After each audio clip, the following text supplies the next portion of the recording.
At MasterCard, we are focused on a world beyond the card, beyond payments, beyond the digital divide.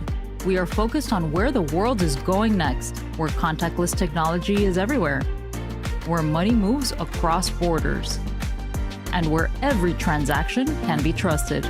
At MasterCard, we are creating this world not for a few, but for all, because that's a world that's truly priceless. Detrás de cada innovación tenemos un propósito sólido: transformar los negocios y la sociedad para mejorar la experiencia de las personas. Creamos universos digitales hechos por humanos para los humanos. Nos consolidamos como la primera firma tecnológica que reinventa los servicios financieros a través de la tecnología. Somos NTT Data.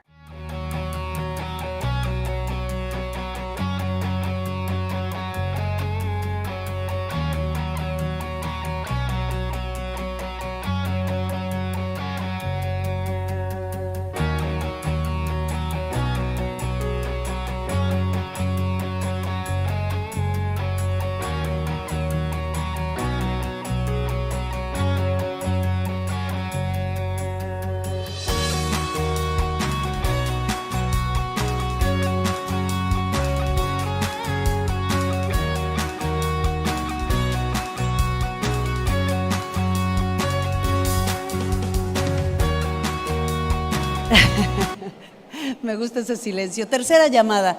Gracias por estar con nosotros. Nuevamente reconocemos la presencia de la banca mexicana, de los órganos reguladores, muchos legisladores federales, locales, ejecutivos de los gobiernos de los estados, representantes de la banca internacional.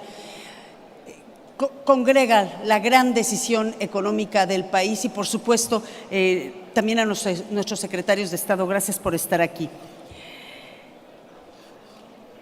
Es momento de iniciar el tercer diálogo con las personas candidatas a la presidencia de la República, al gobierno de este país. La elección federal es el próximo 2 de junio. Escuchamos primero a la ingeniera Xóchitl Gálvez Ruiz, después a Jorge Álvarez Maínez de Movimiento Ciudadano.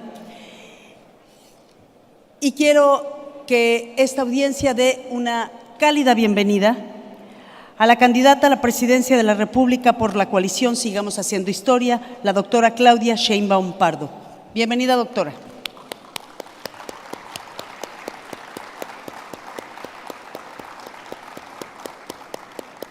Esperamos que la doctora Sheinbaum suba al escenario. Ella también dialogará con el doctor Leonardo Curcio, quien damos la bienvenida.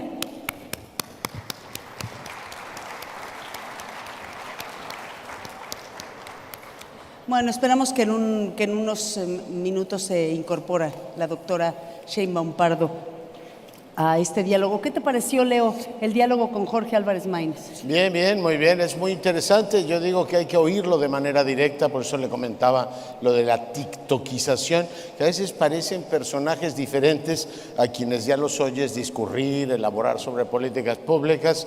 Muy interesante, para mí emocionantísimo estar el día de hoy aquí y, por supuesto, pues día histórico, ¿no? Nos toca dialogar de manera directa con quien será la próxima presidenta o el próximo presidente de México. O sea que mejor mañana, mi querida Carla Iberia, imposible. La verdad es que sí. Además, creo que los ciudadanos estamos pidiendo un diálogo así, abierto, franco, sin agresión, y el que crea que ya tiene que cree las respuestas que van a contestar, bueno, pues gracias a la maestría del doctor Curcio, han sido 2 horas de diálogo muy interesante y lo que viene.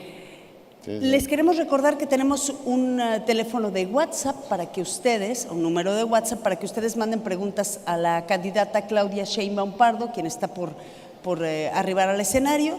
Y si quieren, el equipo de producción les pedimos que nos pongan el teléfono en pantalla, el teléfono de las preguntas. Si van a ser difíciles, no me las manden aquí, ¿eh? No, exactamente. Sí, aquí la recibo absolutamente no todas. Ahora les pedimos que sean preguntas concretas, que no sean opiniones, para que el diálogo fluya y sea todo más rápido. Les recordamos que después de este evento, bueno, está la hora de la comida y luego ya en la noche también nos podremos reunir en un evento social.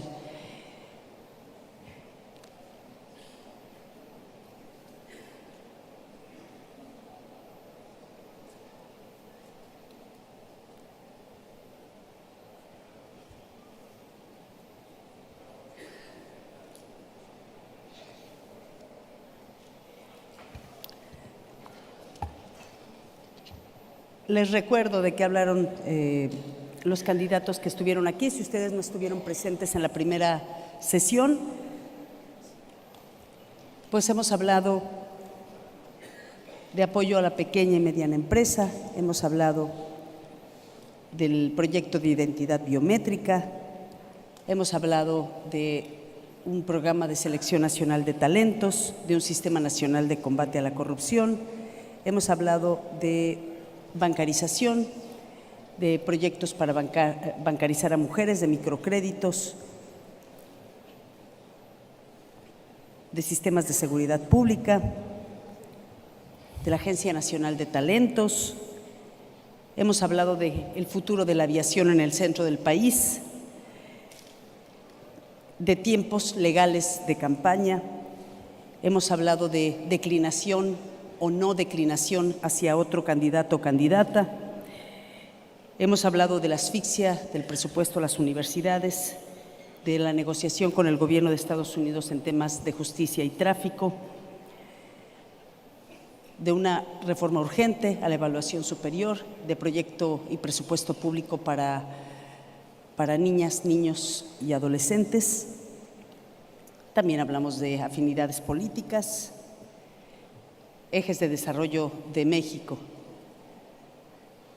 Interesante, ¿no, doctor Curcio? Todo Fueron muy como interesante. 25 temas. Hemos hablado menos de seguridad hoy, como que todo el mundo da por hecho que es el gran tema, pero sí, todos ellos muy interesantes, la preocupación sobre el tema de las pensiones, qué hacer con el futuro. Y a mí, déjame subrayar, me gusta mucho la convocatoria de la convención, porque esta idea de ir trabajando juntos, veo a los dos candidatos que han hablado hasta ahora hablaremos con la doctora Sheinbaum, cómo hacer efectivamente este trabajo en equipo, es decir, a ver, gobierno, sociedad, banco, empresas, sector privado, trabajar por un país mejor, un país que dé el gran salto. Así es que muy bien, lo veo. Y nos quedan preguntas muy interesantes sobre temas que tienen que ver con reforma fiscal, con la aplicación de recurso público, con egresos, que ya lo tocamos inicialmente. Pues si tú me permites, doctorazo Leonardo Curcio, vamos a dar la bienvenida a la doctora Claudia Sheinbaum Pardo. Claudia Sheinbaum Pardo es la candidata a la presidencia de la República por la coalición Sigamos Haciendo Historia, y le damos la bienvenida en la convención bancaria de este 2024 año de elecciones.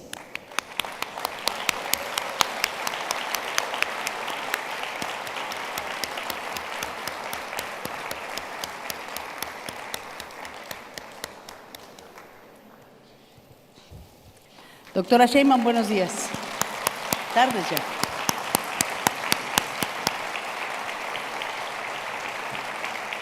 Doctora, gran gusto. Gracias. Doctora Sheinbaum, bienvenida a la convención bancaria en Acapulco. Y pues ¿sí? Solamente pedirle al presidente de la Asociación Mexicana de Bancos de México que le dirija un mensaje. Gracias, muy buenas tardes nuevamente para todos.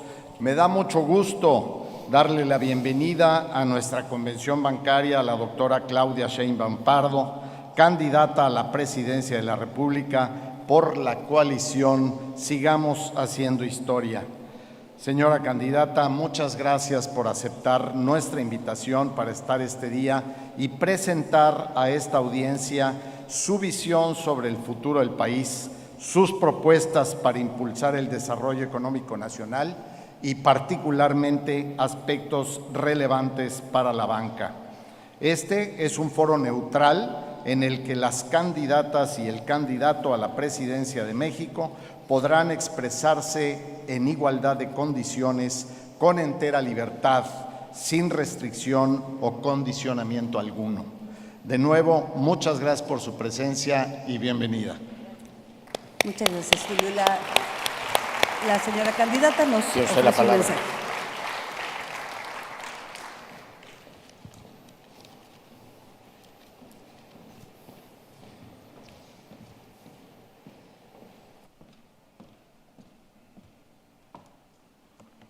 Muchas gracias, muy buenas tardes a todos, a todas. Gracias por la invitación. Antes de iniciar la presentación, primero agradecerles por la realización de esta convención en Acapulco. Creo que es una muestra de solidaridad, de fraternidad y de reconocimiento y de trabajo conjunto para, frente a una situación como el huracán Otis, trabajar el gobierno, las empresas, los bancos, para poder sacar adelante Acapulco. Eso es lo primero, muchas felicidades. Lo segundo es que yo normalmente presento con una presentación, entonces si me permiten poderles, si la tienen por ahí, no sé si la tienen por ahí, hacerles una presentación, no me llevo más de 10, 15 minutos, pero muestra dos temas centrales. El primero, la situación económica actual, y el segundo, cuál es nuestra visión hacia adelante de México. La solidez de la economía mexicana, ustedes la conocen, finanzas públicas sanas, derivado de una política de austeridad republicana del presidente de la República, un ahorro de 2.4 billones de pesos dedicados, por un lado, a programas sociales convertidos en derechos, muchos de ellos, y también a las grandes obras estratégicas. Un bajo déficit de la cuenta corriente, que ahora podemos hablar de lo que está ocurriendo en el 2024, un mercado laboral fuerte, reservas internacionales en máximos históricos, México como la 12ª economía del mundo, por primera vez somos el principal socio comercial de los Estados Unidos y una inflación que sigue bajando, que se encuentra cerca del rango objetivo del Banco de México. ¿Por qué tenemos esta situación sólida de nuestra economía? Cambió la visión y por un lado es la disciplina financiera macroeconómica del actual gobierno y por otro lado apostar al mercado interno a través de dos esquemas centrales, uno, los programas sociales y segundo, el incremento salarial y lo que ha permitido que la economía interna pueda crecer, el mercado interno. Una expansión del consumo privado de 5.2% en el 2022 y de 4.3% en el 2023 y un crecimiento del Producto Interno Bruto el año pasado de 3.2%. La inversión extranjera directa, la más alta de los últimos años, la más alta en la historia, 36,000 millones de dólares en el año pasado. La solidez económica también reflejada en la valoración de nuestra moneda, aunque ayer vimos lo que ocurrió derivado de asuntos externos, pero de todas maneras sigue siendo una de las monedas mejor evaluadas frente al dólar de todo el mundo. Un sistema financiero mexicano que mantiene una posición sólida y resiliente, el riesgo más bajo entre sectores de la economía, riesgo bajo entre economías emergentes y un crecimiento constante en rentabilidad por varias razones. Una, el reconocimiento a la banca por lo que hicieron durante la pandemia, los refinanciamientos que se hicieron, que fueron en la gran mayoría de los bancos muy importantes, tanto para los deudores como para la propia banca, y por otro lado, la propia economía y la solidez económica de nuestro país y evidentemente también las tasas de interés, y un alto nivel de capitalización de la banca, muy por encima de lo establecido legalmente, pero, y eso es algo que tenemos que trabajar conjuntamente, un bajo nivel de financiamiento, particularmente para la mediana y la microempresa, que es indispensable potenciar para el desarrollo del país. ¿Cuál es nuestra visión?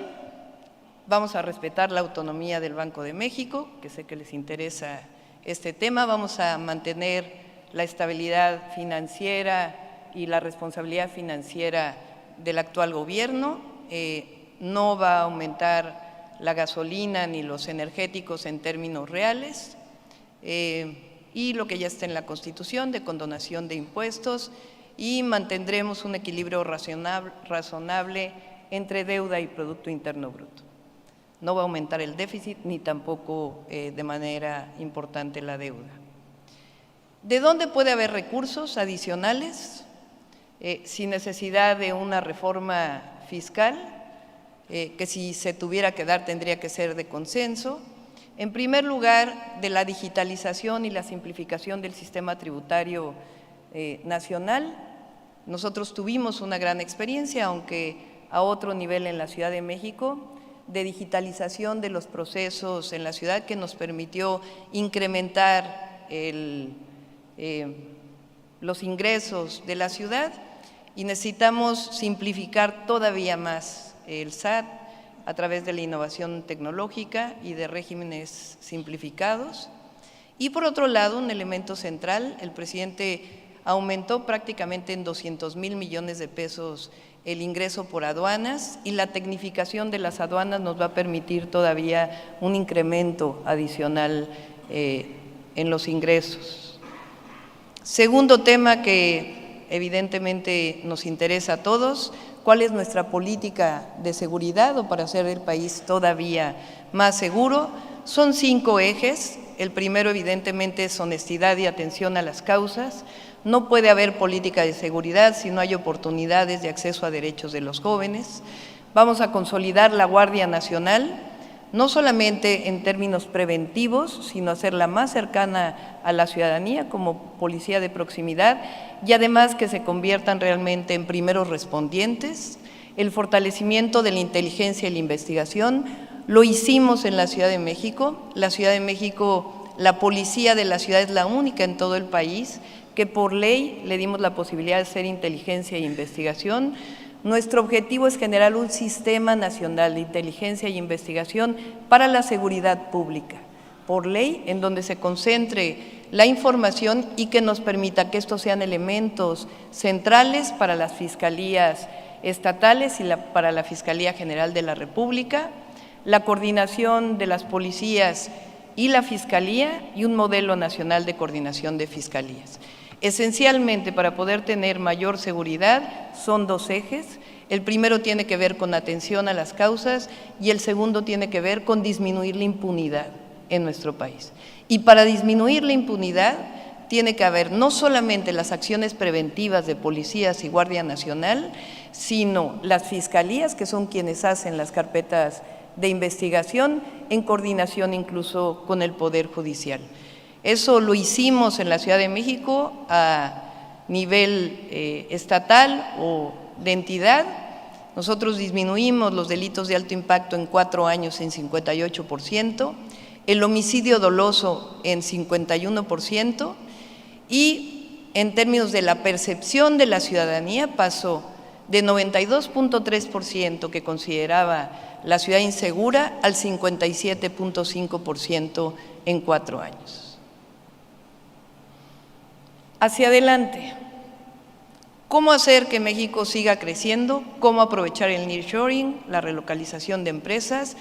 ¿Cómo generar una condición para que no solamente hablemos de crecimiento económico, de inversión extranjera directa, sino que hablemos realmente de desarrollo con bienestar para los mexicanos y mexicanas? Esta es una estrategia en la que estamos trabajando, de inclusión, innovación, digitalización, sostenibilidad y vocaciones productivas regionales. Es decir, hacer un mapa de nuestro país que permita poner en distintas capas la sustentabilidad, la vocación regional en términos de recursos naturales, la disponibilidad de agua, la vocación en términos de la educación, y a partir de ahí generar una condición de una estrategia nacional para la relocalización de empresas que nos permita potenciar el momento histórico que está viviendo México.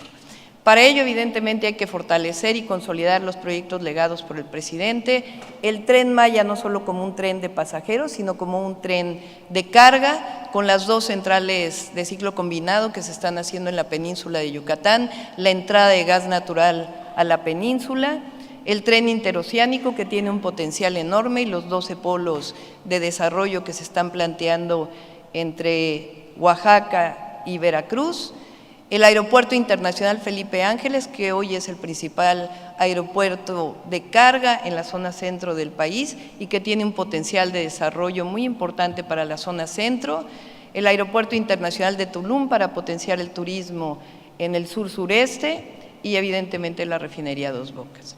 ¿Qué es lo que estamos planteando? El desarrollo de polos de bienestar en nuestro país. ¿Cuáles son las principales necesidades, particularmente de Estados Unidos, para relocalizar empresas de Asia en México? Semiconductores, sector energético, el turismo, infraestructura, electromovilidad en la industria automotriz, electrónica, logística, agroindustria, tecnologías de la información y dispositivos médicos e industria farmacéutica. A partir de estas necesidades que hemos estado hablando con distintos empresarios también de Estados Unidos, hemos planteado que los 12 polos de bienestar que están en el Istmo de Tehuantepec pueden ser complementados con otros polos de bienestar, otros polos de desarrollo en el país a través de una planeación regional que nos permita, repito nuevamente, potenciar la relocalización de las empresas. ¿Cuáles son? La franja fronteriza, el norte del país, el centro, el Golfo de California, no solamente la península, sino también Sonora, Sinaloa, el Golfo, el noreste, Plan Sonora, que tiene un potencial enorme, no solamente por el litio, sino incluso con el cobre y el desarrollo de la electromovilidad en toda la cadena productiva hacia los Estados Unidos, el Bajío, que también tiene un potencial muy importante en términos de la industria automotriz, el Istmo, el Pacífico, el Plan Campeche, que es un plan que estamos planteando, dado que Campeche tiene agua como un potencial de desarrollo agroindustrial muy importante que puede vincularse con Yucatán. El sureste es uno de los lugares de consumo más importantes, la Riviera Maya, el AIFA, por supuesto, y el Maya. Consideramos que a partir de esta planeación podemos llegar a plantear 100 parques industriales nuevos en los próximos 6 años. Actualmente hay 425 parques industriales. Podemos llegar a 100 parques industriales. ¿Qué requerimos? La planeación de la infraestructura, de la energía, del potencial en términos de los puertos, la vinculación de cadenas productivas en nuestro país, es decir, que no solo sean empresas de exportación, sino que se vinculen con la industria nacional, el financiamiento evidentemente, hasta las microempresas. Y estamos trabajando en este modelo de planeación que nos permita, a partir del próximo año, desarrollar este potencial vinculado con las vocaciones productivas de cada región. Evidentemente esto está asociado al Plan Nacional Hídrico. Desde la perspectiva del agua, estamos planteando 3 ejes centrales. Uno, el uso eficiente del agua, particularmente en riego. 80% del agua dulce en nuestro país se va en riego y solamente 10% está tecnificado. Eso tiene que ir asociado de manera integral y por consenso de una redefinición de las concesiones de agua. Por otro lado, reuso de agua y finalmente nuevas fuentes de agua que nos permitan tener el desarrollo que necesitamos a partir de la disponibilidad del agua. En términos de la energía, nosotros estamos de acuerdo en el 54% que genere CFE y 46% de generación privada, y lo que tiene que haber en el 46% pues son reglas claras para la inversión. Durante años me dediqué a la planeación energética, soy doctora en Ingeniería en Energía, dirigí mi grupo de investigación en el Instituto de Ingeniería de la UNAM, dedicado justamente a la planeación energética, trabajábamos para CFE, para el Instituto Nacional de Ecología. Desde mi perspectiva y por mis antecedentes, vinculados además porque durante años me dediqué al tema de cambio climático, es indispensable acelerar la transición energética en nuestro país, desde plantas fotovoltaicas, eólicas, hidráulicas y geotérmicas, el hidrógeno verde, que hay un proyecto muy importante, quizá el más importante del mundo en el Istmo de Tehuantepec, pero también paneles y calentadores solares en los techos de las viviendas y de los comercios.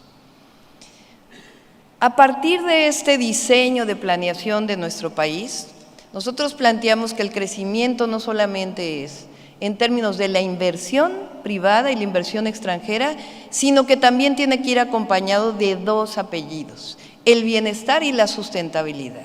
Y el bienestar tiene que reflejarse en que los y las trabajadoras que van a estar trabajando en estas industrias tienen que tener acceso a la vivienda, a la infraestructura, a la educación, a la salud. Entonces, estamos planteando un programa muy intensivo de construcción de vivienda. El Infonavit tiene recursos que pueden potenciarse y la idea es poder construir cerca de 1 millón de acciones de vivienda en los próximos 6 años, que además tiene la virtud del próximo año, en lo que destapamos las otras obras estratégicas, de seguir generando empleos de manera muy importante.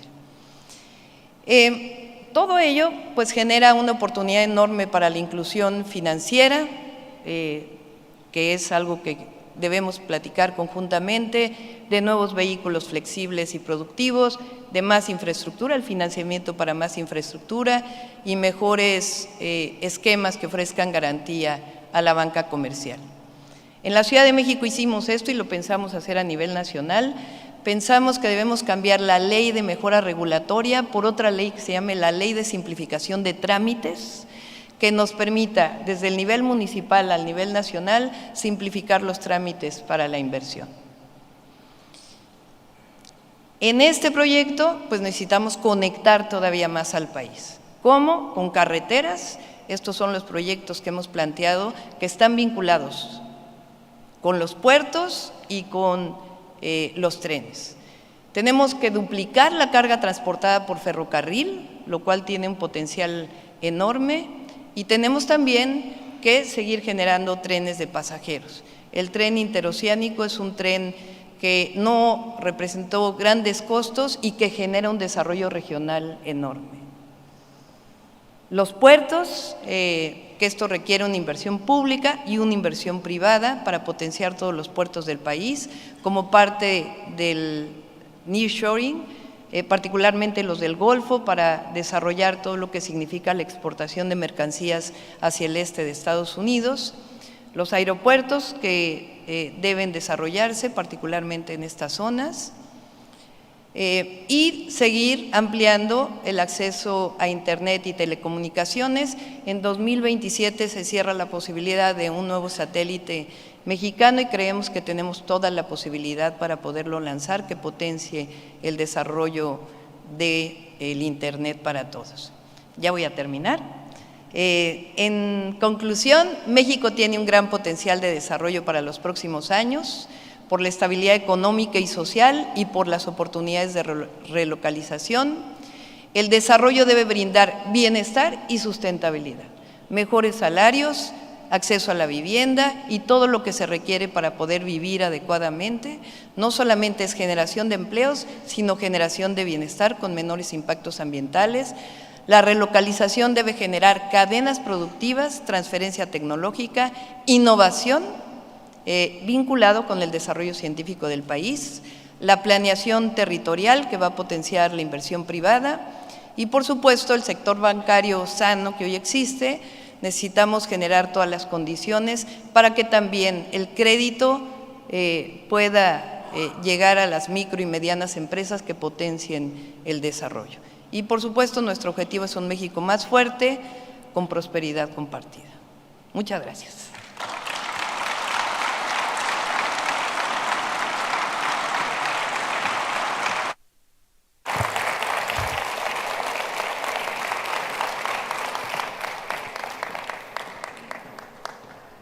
Muchas gracias, doctora. ¿Me va a permitir que el día de hoy, y sin que sirva de precedente, la tutee? Por favor. Gracias, Claudia. Bueno, pues yo quisiera empezar la conversación hablando del tema de esta convención, ¿no? Del progreso de México, responsabilidad compartida, gobierno, sociedad, sector privado, y empezar por la materia del ABM. Y es: ¿cuál debe ser el papel que el gobierno tenga en el sistema financiero? En el pasado hemos visto que se ha potenciado el Banco de Bienestar, el presidente formuló su deseo de haber comprado uno de los bancos. En fin, ¿qué estás pensando tú en esa materia? ¿Cuál debe ser el papel del gobierno? ¿Debe o no tener un banco? ¿Por qué no nos cuentas un poquito qué estás pensando en eso? Sí, sobre eso. Yo creo que por lo pronto hay que fortalecer lo que tenemos. Por un lado, la banca de desarrollo, Banobras, Nacional Financiera y los demás bancos importantes, y por otro lado hay que fortalecer el Banco de Bienestar. La virtud del Banco de Bienestar es que hoy tiene acceso a lugares en donde no accede la banca comercial. La cantidad de sucursales que se han abierto, particularmente para programas sociales como es la pensión adulto mayor, se tiene acceso a poder tener el efectivo que se requiera para poder tener las posibilidades del consumo. Entonces, sería el fortalecimiento del Banco de Bienestar, como está para los programas sociales, y por otro lado, pues el fortalecimiento de la banca de desarrollo, que es fundamental para poder potenciar la economía, dado lo que hemos expuesto. Que es un sector que así está muy saludable y han agradecido la certidumbre, que no se hayan cambiado efectivamente las reglas. Sobre este impresionante paquete de infraestructura que estás pensando y sobre el papel que han tenido los militares en la construcción, tengo dos preguntas que pues serán definitivas para la próxima presidenta, si tú eres electa. Lo primero es, las empresas que hoy existen, pues está Mexicana, la de aviación, están los aeropuertos, están efectivamente muchas obras que hoy están bajo control militar. No está necesariamente definido, te pregunto, si eso debe permanecer así o si podría haber una gestión de tener, no sé, consejeros militares en las empresas, pero que sea, digamos, el gobierno civil el que administra esto. ¿Sí? Sobre este tema, ¿ya tienes pensado si la propiedad de esas empresas debe quedar en militares? Bueno, por lo pronto está así. Hay que mantenerlo de esa manera, valorarlo cómo está funcionando y en todo caso cambiar la situación. Ya. Pero así como está, por lo pronto hay que mantenerlo. De momento sí. Hay también un señalamiento por parte de la industria de la construcción que en los últimos meses ha tenido un crecimiento enorme, de que el presidente López Obrador ha descansado mucho la construcción en ingenieros militares, dejando de lado a los privados. De manera más amplia te pregunto, ¿qué opinas de la colaboración público-privada en la edificación de infraestructura? ¿Debe ser la norma? ¿Debe ser la excepción, Claudia? Sí, a ver, yo no creo que se haya dejado de lado a las empresas de la construcción.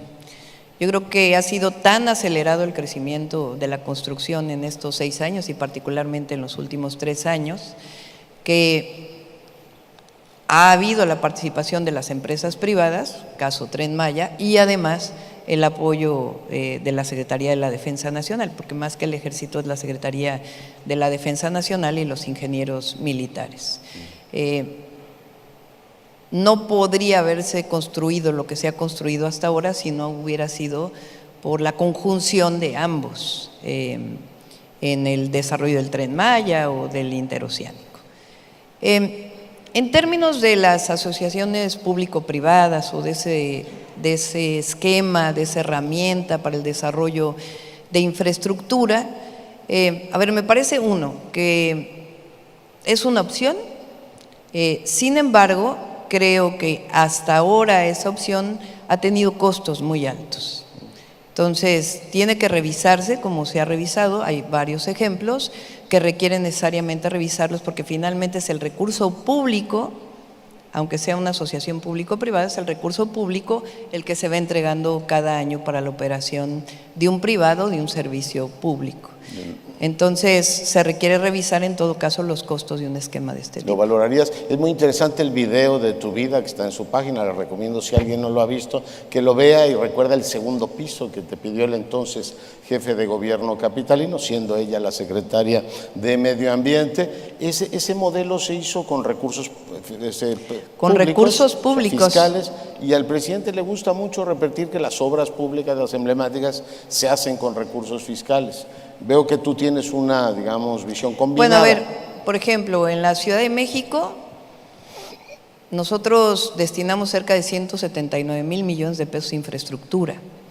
La gran mayoría se hizo con recurso público directo, pero por ejemplo la renovación de la línea 1 del metro fue una obra pública financiada que permitió pues que se pagara a mediano plazo porque no había el recurso suficiente para hacerlo y era indispensable hacerlo. Comprendo. Hay, pues, por supuesto, otros temas, el más candente es pensiones. ¿Qué opinas de ese tema? Está la discusión en el legislativo. ¿Qué opinas sobre el tema de las pensiones? ¿Hacia dónde ¿De la deberíamos reforma actual?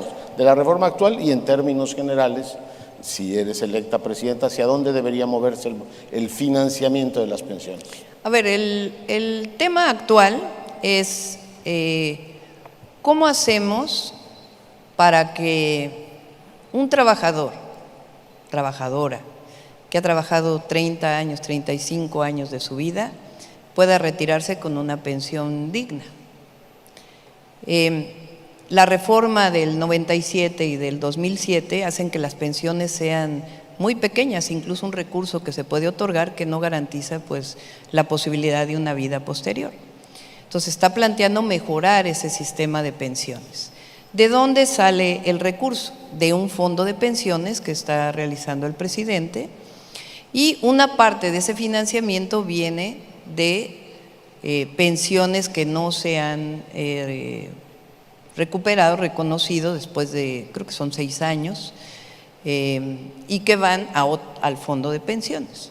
Lo demás, las afores como están, no se van a tocar. Eso no se va a tocar. No, no se va a tocar.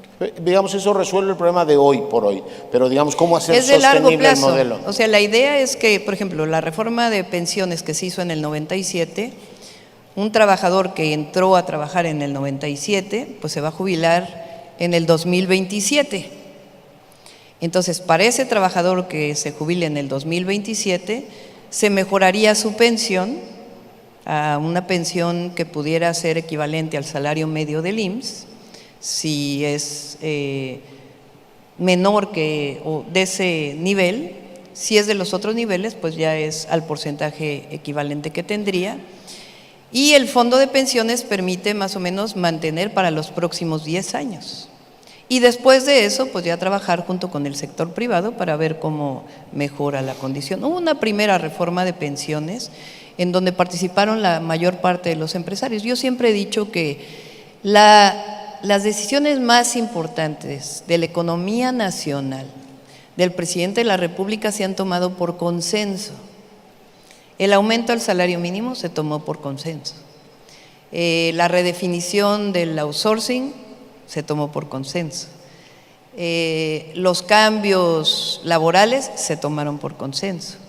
Cuando vino la inflación derivada de la guerra en Ucrania, no hubo un gobierno que dijera vamos a poner precios fijos para estos productos, sino que hubo una reunión con los principales comercializadores de productos de la canasta básica y hubo un acuerdo para que la canasta básica no subiera. Entonces, desde mi perspectiva, eso es lo que hay que seguir haciendo. El aumento al salario mínimo, que creo que tiene que seguir aumentando, pues hay que ponernos de acuerdo entre todos a dónde tiene que subir. Yo pienso que deberíamos llegar a que el salario mínimo tuviera al menos 2.5 de la canasta básica. ¿Cómo llegar cada año? Pues es algo que tenemos que tomar por consenso, no es una decisión autoritaria decir así tiene que ser. Cualquier cambio que pudiera haber en términos de las pensiones también hay que sentarse para poder platicarlo. Entonces yo creo que si así ha funcionado en este momento, es un esquema en donde debemos de seguir trabajando de manera conjunta para ponernos de acuerdo sobre el futuro, porque finalmente todos queremos la prosperidad compartida, que los trabajadores y trabajadoras mexicanas cada vez vivan mejor. Entonces, ¿cómo hacemos eso para que haya mejores salarios, para que haya acceso a la vivienda, para que haya infraestructura? Pues es algo que evidentemente una parte le corresponde al gobierno, pero cuando hay afectación o significa una decisión con empresarios, con bancos, pues hay que tomarla conjuntamente. El consenso, muy interesante. También el TEMEC se aprobó por unanimidad, sí, que es un elemento que hoy nos da también mucha estabilidad. Está en la prensa económica y pues todo el mundo habla de eso. Además, tú ya perfilaste quién sería, quién te gustaría que fuera tu secretario de Hacienda en el primer tramo. Y está el asunto de si es creíble, factible la consolidación fiscal el año próximo. ¿Cómo manejarías ese tema? Hace un momento dijiste algo para mí tremendamente interesante. En caso de que haya una reforma fiscal, podría ser, y nos lo acabas de repetir, por consenso. Me encantaría que me hablaras de los dos temas, Claudia. Sí, a ver, por lo pronto no estamos pensando en ello. ¿La reforma fiscal? Sí. Pienso que todavía hay oportunidades de incremento en el ingreso. Hablé de dos temas, uno es la digitalización y la simplificación del pago de impuestos para las personas físicas y morales, que disminuya tiempos en el SAT y en otras instituciones de la República, como Secretaría de Economía, por ejemplo.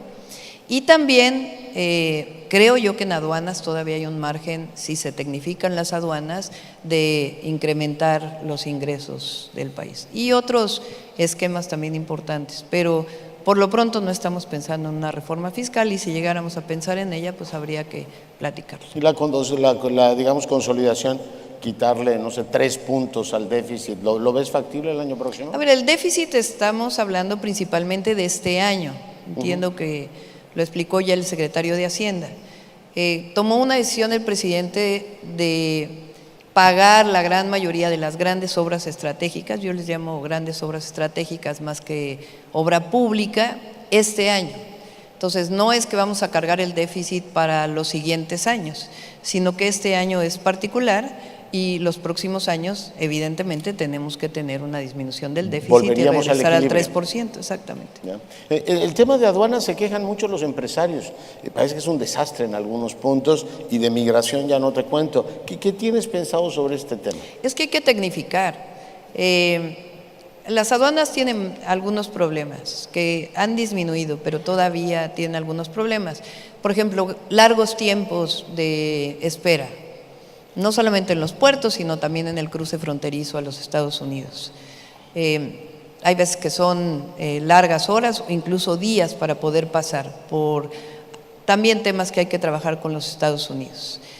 Entonces, yo estoy convencida que tecnificando, que hay una parte que se está haciendo ahora de compra de cámaras en las aduanas, tecnificando va a permitir disminuir los tiempos y al mismo tiempo poder recaudar más, dado que hoy pues la revisión pues en muchos casos es manual. Ya. Preguntarte un tema en el que creo que se debe colaborar también entre el sector público y el gobierno, que es la ciberseguridad. Claudia, hay 19 iniciativas que no han prosperado, es un tema que nos pega a todos, es un tema creciente, y te pregunto, ¿qué tienes pensado sobre el particular? ¿Cómo vas a abordar este gran asunto? Sí, hay que platicarlo en términos de las sanciones a quien afecte un sistema de seguridad, sea privado o sea público. Y por otro lado, pues todos los esquemas tecnológicos y de vinculación de la información que nos permitan atacar este tema. Porque cada vez hay más, ¿no? Desde suplantación. Sí, hemos platicado con muchos de los que están aquí presentes de que es un tema importante. Lo platicamos cuando fui jefa de gobierno. Se trabajó mucho en la jefatura de gobierno con la entonces Secretaría de Seguridad Ciudadana en algunos temas. Y hablamos, por un lado, de las sanciones frente a ello y de cómo prevenir. Claro. Entonces, hemos trabajado en ello y hay que seguir trabajando. ¿Y qué autoridad debería tutelar eso? ¿O es deberíamos tener un gran comisionado de la ciberseguridad o algo? En fin, ¿qué has pensado sobre el particular? Pues yo creo que hay que platicarlo, ¿no? No tenemos definido claramente quién pudiera ser, pero es un tema importante que sé que los bancos tienen, y también pues evidentemente la protección de datos personales de todo lo que tiene que ver con el gobierno. Déjame tomar un tema ligero para entrar a un tema estructural. A mí mi algoritmo de TikTok me sale siempre Claudia Sheinbaum. ¿Ah, sí? No, pues quiere decir que me ves mucho. Porque... Mucho. O sea, conozco más a la gemela digital que a la doctora Sheinbaum. ¿Te cae bien tu gemela digital? Bueno, no sé. No, bueno, dice Serrat, el cantautor, que él sufre a Tarrés, que es la otra parte. Cuando tú te ves en TikTok, ¿te gustas? Pues, a ver, yo creo que mejor tocamos los temas de... Venga, pero tomo TikTok. Hoy es una disputa enorme en los Estados Unidos si se debe prohibir o no. Se ha hablado aquí hasta el cansancio del nearshoring, y por supuesto, aunque uno no sepa más que eso del nearshoring, es que las dos economías más importantes del planeta están en pugna. Oye uno a Trump, no me voy a alargar en eso, diciendo no, a los chinos hay que someterlos, y hay que ganarlos, y hay que limitarlos, y hay una presión muy fuerte sobre el TikTok. Yo supongo que has dedicado tiempo a pensar qué vamos a hacer, vincularnos más a los Estados Unidos. Creo que el presidente ha mandado esas señales muy claras hasta ahora, y mantener a prudente distancia a los chinos, pero con los chinos comerciamos creo que como 120,000 millones de dólares. Sí. ¿Qué me puedes contar sobre eso? A ver, lo primero es que nosotros somos el principal socio comercial de los Estados Unidos y tenemos un tratado. Entonces, y ese tratado representa un potencial enorme además para la economía de México, no solo lo que representa hoy, sino también lo que representa hacia el futuro con la relocalización de las empresas. Entonces, eso tenemos que mantenerlo, tenemos que protegerlo y tenemos que permitir que eso sea pues uno de los grandes ejes del desarrollo de nuestro país, además de obviamente el desarrollo propio, el desarrollo nacional y nuestra soberanía. Y con China, pues seguir manteniendo las relaciones como con otros países del mundo. Hay inversiones importantes que se están dando en este momento, pero pues hay un tratado comercial con América del Norte que es fundamental. Tenemos una gran concentración en América del Norte. ¿Has pensado en una diversificación de la política exterior y la política económica? No sé, acercarnos más a Europa, pensar pues más… Pues está por definirse, que es algo que estamos platicando. Aquí están un grupo de mi equipo, que por cierto les platico. Este programa que presentamos el día de hoy no es una definición particular, es producto de distintos grupos de trabajo. Desarrollamos un grupo de trabajo que se llama Diálogos por la Transformación, que coordina el doctor Juan Ramón de la Fuente, que está por aquí, y que han desarrollado cerca de 300 foros y mesas de trabajo. Entre otros, hay un grupo de empresarios que nos está ayudando en este tema, que coordina Altagracia Gómez, una empresaria joven de Jalisco, que nos ha ayudado mucho a estar en contacto con muchos de los que están hoy aquí y otros empresarios. Está aquí Marcelo Ebrard, y estamos trabajando ya incluso en un grupo de trabajo sobre lo que es la revisión del TEMEC para el 2026, que tiene que ver con lo que se está preguntando el día de hoy. Entonces, no solamente es una idea, sino que ya lo estamos formulando en términos de qué políticas, qué acciones, qué incentivos se tienen que dar para que este proyecto sea una realidad, y al mismo tiempo pues el trabajo que estamos desarrollando hacia adelante. ¿ProMéxico lo restaurarías o no podemos vivir sin él? Pues habría que ver, ¿no? Yo creo que el desarrollo de las instituciones de nuestro país en este nuevo marco, pues hay que pensarlas en el nuevo marco, no necesariamente en el marco anterior. Una ventanilla para atender pymes, hablaste mucho de las pymes, acceso también al financiamiento, ¿cómo lo estarías pensando? Bueno, está obviamente la Secretaría de Economía y está Nacional Financiera, que tiene también un enorme potencial. Les platico, cuando fui secretaria de Medio Ambiente, y hace ya muchos años, con el presidente cuando fue jefe de gobierno, desarrollamos el primer esquema de financiamiento para la sustitución de taxis en la Ciudad de México, con Nacional Financiera y el gobierno de la ciudad, a partir de un esquema en donde nosotros dábamos la garantía para la sustitución, que tuvo prácticamente, no hubo prácticamente cartera vencida en ese programa. Entonces, Nacional Financiera tiene que desarrollarse, y además, que eso es algo que hemos platicado en otras ocasiones donde nos hemos visto, la banca comercial también tiene que entrar a financiar a la mediana y a la microempresa, porque está hoy dedicado a un sector y tiene la suficiente capitalización para también conjuntamente entrar al financiamiento de la micro y mediana, que son quienes realmente generan los grandes empleos en el país. Es muy interesante, les decía, ver el video de la doctora Sheinbaum, porque la conoce uno más, intelectualmente ya viene el 68 del CEU. Ahora veía que la señora Matsukato, que es muy influyente en muchos sectores, ahora es asesora de Petro, ¿no? Y lo asesora sobre el papel que debe tener el Estado en materia económica y cómo potenciar más sus cosas. Digamos, en la tradición intelectual de Claudia Sheinbaum, ¿quiénes son así las personalidades que más te han influido, Claudia? Bueno, pues, digamos, en este tema, en general. Yo durante años me dediqué al estudio de la energía y el medio ambiente. En las épocas donde yo estudié, y además creo que ahora es uno de los grandes proyectos hacia adelante en términos energéticos, la visión era: ¿para qué necesitamos la energía? No es la visión macro de este es el crecimiento del PIB y por lo tanto la energía debe crecer a la misma velocidad, sino para qué se requiere la energía y a partir de ahí, en términos de la eficiencia y la tecnología, cómo poder cumplir con la demanda de energía. Y ahí hubo 4 autores que desde hace muchos años hablaron del desarrollo sustentable.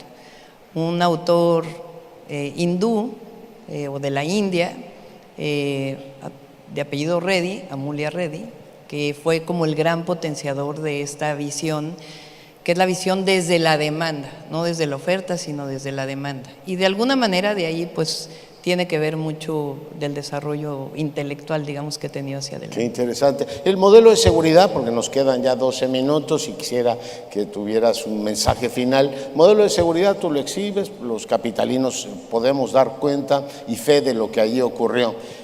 ¿Tiene diferencias con el modelo que hoy tenemos? Por ejemplo, el mando de la Guardia Nacional. ¿Debe ser un mando militar o debe ser un mando civil? ¿Hay diferencia respecto al modelo que hoy tenemos? Yo estoy de acuerdo en que el mando de la Guardia Nacional esté dentro de la Secretaría de la Defensa Nacional. No es que sea parte del Ejército, porque es una comandancia distinta y eso es muy importante. Pero la disciplina militar y lo que significa una institución como la Guardia Nacional, con más de 140,000 elementos, necesitamos también protegerla para que no caigamos nuevamente en el pasado. Ya no voy a decir mucho más. La descomposición del cuerpo. Y al mismo tiempo tenemos que consolidar la Guardia Nacional. Por ejemplo, en la vigilancia de carreteras, que es un tema importante, tenemos que consolidarla como primeros respondientes. La policía, ¿cómo actúa? Es una policía preventiva, las policías de nuestro país. Actúan y detienen a un delincuente cuando hay un delito en flagrancia. Hacia allá tiene que ir la Guardia Nacional también, no solo de presencia, sino también de detención en flagrancia, que es lo que establece la ley. Pero también en este vínculo de la inteligencia y investigación, que es fundamental. En la Ciudad de México aumentamos de 15,000 a 75,000 cámaras, pero no hubiera sido suficiente la tecnología si no hubiéramos tenido el modelo de inteligencia y investigación que tuvimos para la policía, vinculado con las fiscalías, porque quien hace las carpetas de investigación para presentarlas ante un juez para detener un delincuente es la Fiscalía de Justicia de los Estados o la Fiscalía General de la República. Entonces, estamos hablando de una Guardia Nacional consolidada, pero también la coordinación con las fiscalías y con el Poder Judicial. Claro. El órgano o el sistema de inteligencia que planteas, ¿de quién dependería? Tendría que depender de la Secretaría de Seguridad Ciudadana. Secretaría de Seguridad. Sí, hoy el CNI depende de la Secretaría de Seguridad Ciudadana.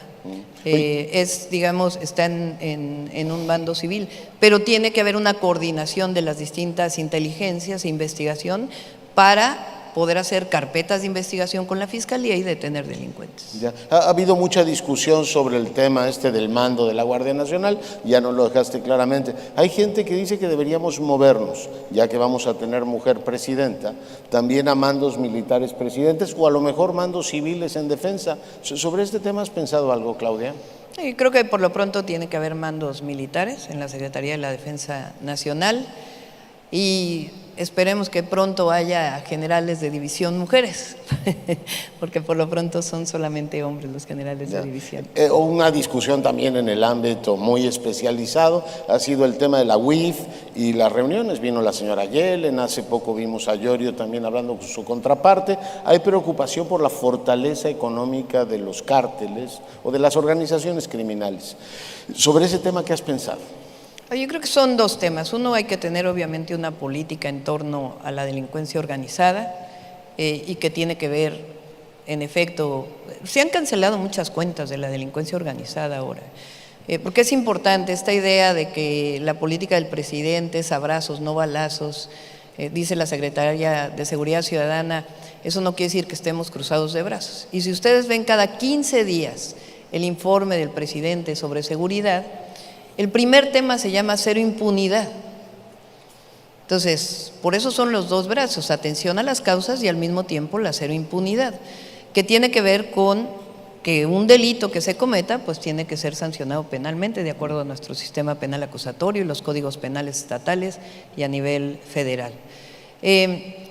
Pero para la delincuencia organizada, evidentemente, pues hay que seguir trabajando sobre el tema del dinero y tener la política de inteligencia criminal que nos permita disminuir la impunidad. Tú has hecho tu carrera política con el presidente, tú eres investigadora en la universidad, el presidente te convoca y eres secretaria. Ahora eres la candidata de Morena, bueno, de la coalición. ¿Qué herencia te deja el presidente? O sea, cuando tú ves ahora el umbral de poder ser electa presidenta, te deja pues un discurso muy potente, te deja una aura personal muy fuerte, pero te deja para mí un país el que tiene muy buenos resultados en lo económico, en seguridad más o menos, en fin, la herencia presidencial. ¿Cómo gestionar al López Obrador, Claudia? Bueno, ustedes saben que nosotros hemos caminado con el presidente López Obrador muchísimos años. Y para nosotros pues es un gran presidente, es un hombre muy querido por el pueblo de México y que además este modelo económico que ha generado en nuestro país es único en el mundo. Significa estabilidad económica y financiera o macroeconómica, una disciplina quizá mayor que la de los gobiernos anteriores en términos del manejo de la deuda, la autonomía del Banco de México, la responsabilidad en términos del gasto y al mismo tiempo potenciar el mercado interno disminuyendo las desigualdades y la pobreza.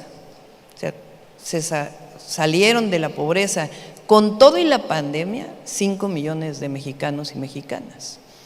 Y la solidez y la estabilidad económica de México no solamente, porque algunos lo ponen como que es un tema internacional, no, tiene que ver con el manejo de las finanzas públicas, la disciplina financiera y fiscal y al mismo tiempo este modelo de prosperidad compartida. El presidente le llama por el bien de todos, primero los pobres.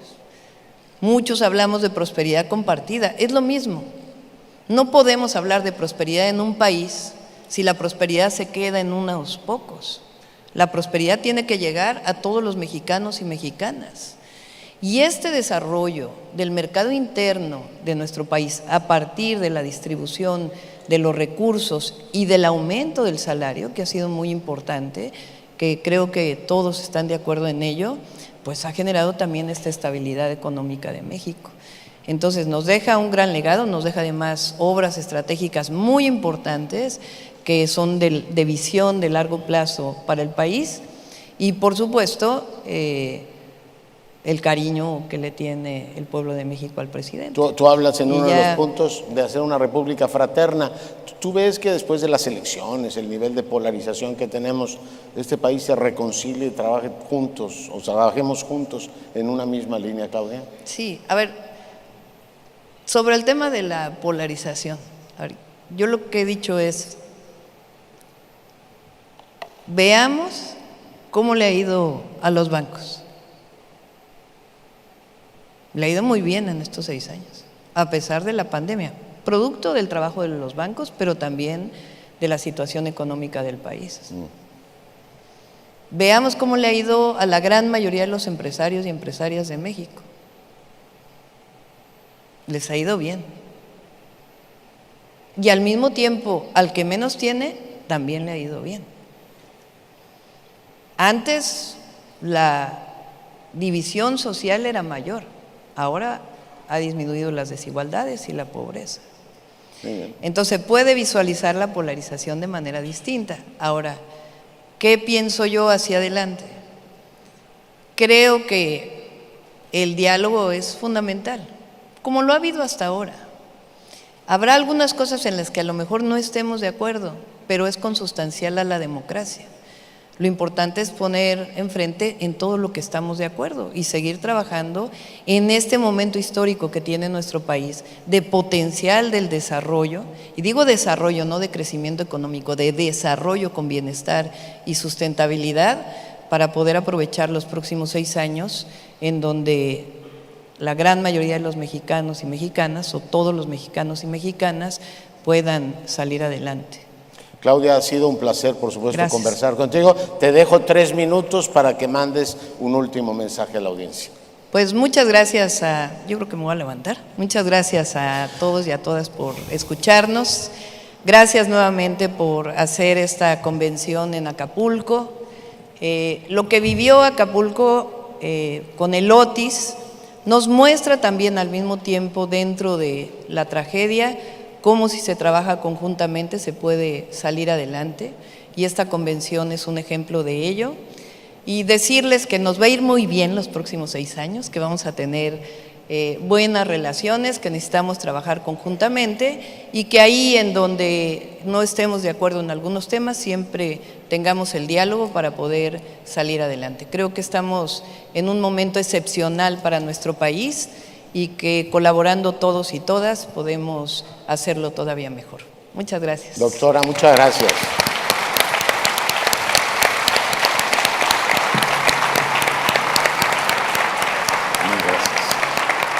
Gracias, doctor. Muchas gracias a la doctora Claudia Sheinbaum Pardo, candidata a la presidencia de la República. La candidata sale del salón. Un interesante mensaje, una conversación muy buena. Recuerden, hablamos de, qué va a pasar con los mandos de la Guardia Nacional, vocaciones productivas regionales, polos de desarrollo, Estrategia Nacional de Relocalización de Capitales. Con esta conferencia concluimos hoy. Recuerden, la comida para convencionistas es el Salón B, que está ubicado en el piso 1. Salón B, piso 1. Gracias a nuestros patrocinadores, Citibanamex, BBVA, Banco Azteca, Grupo Armstrong, por sumarse a la organización de este evento. También les recordamos que en la tarde tenemos una sesión interesante. Viene el presidente constitucional de los Estados Unidos mexicanos, el licenciado Andrés Manuel López Obrador. Les recordamos, las puertas del recinto se abrirán a las 6. Gracias, buenas tardes. En Banco Azteca creemos en los sueños y en el talento de todos los mexicanos. Por eso hoy nos unimos con el Comité Olímpico Mexicano para acompañar a nuestros atletas en el sueño olímpico rumbo a París 2024 y hasta Los Ángeles 2028. Bien mexicanos para eso. Hay que tener compromiso para echarnos la mano como hermanos, para encontrar el cómo sí, para entender que el que no arriesga no gana, para decir mi casa es tu casa. Hay que tener compromiso para hacer de la vida